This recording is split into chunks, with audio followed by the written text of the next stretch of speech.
દરેકના મનમાં પ્રશ્ન હોય છે કે ચૂલો ઠારવાનો સમય કયો છે? તો મિત્રો, ચૂલો ઠારવા માટે કોઈ ચોક્કસ સમય નથી હોતો.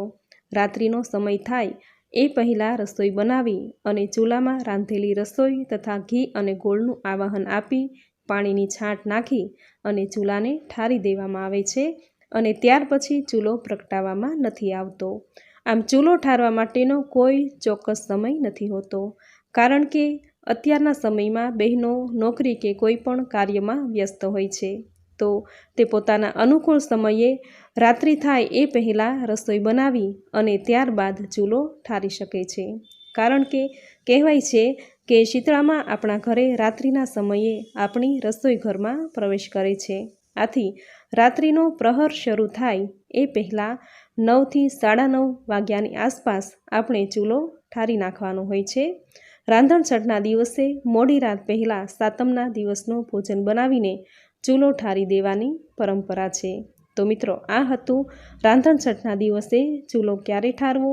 હવે સાંભળશું રાંધણછઠનું મહાત્મ્ય, આ દિવસે કયા દેવનું પૂજન કરવું, જેની સંપૂર્ણ માહિતી. નાગપાંચમ પછીનો દિવસ એટલે રાંધણછઠ, જે શ્રાવણ વદ છઠ, જેને આપણે રાંધણછઠના પર્વ તરીકે ઉજવીએ છીએ. આ દિવસને હળ ષષ્ઠી કે પછી બલરામ જયંતિ પણ કહેવામાં આવે છે. આ દિવસે ભગવાન શ્રી કૃષ્ણના મોટા ભાઈ બલરામનો જન્મ થયો હતો. બલરામનું મુખ્ય શસ્ત્ર હતું હળ, આથી તેને હળધારી કહેવાયા. આથી બલરામની આ જન્મતિથિ હળ ષષ્ઠી કે પછી બલરામ જયંતિ તરીકે ઉજવવામાં આવે છે. રાંધણછઠના દિવસે શીતળા સાતમના દિવસે જમી શકાય એ માટે વિવિધ પ્રકારના ભોજન રાંધવામાં આવે છે તથા ભોજન રાંધી લીધા બાદ ચૂલાની સાફ સફાઈ કરી અગ્નિદેવની પૂજા કરવામાં આવે છે. આ દિવસે સાતમના દિવસે ઠંડુ જમી શકાય એ માટે આખો દિવસ નિત નવી રસોઈ બનાવવામાં આવે છે. આથી આ દિવસને રાંધણછઠ તરીકે ઓળખાય છે.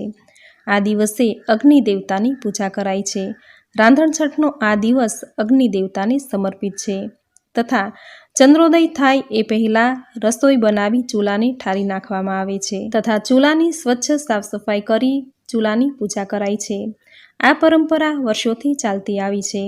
આ દિવસે વિવિધ પ્રકારના ભોજન બનાવી ઘરના અગ્નિદેવ એટલે કે ચૂલાની પૂજા કરવામાં આવે છે. શીતળા સાતમના દિવસે ઠંડુ જમી શકાય એ માટે આજે રાંધણછઠના દિવસે નિત નવી રસોઈ બનાવવામાં આવે છે.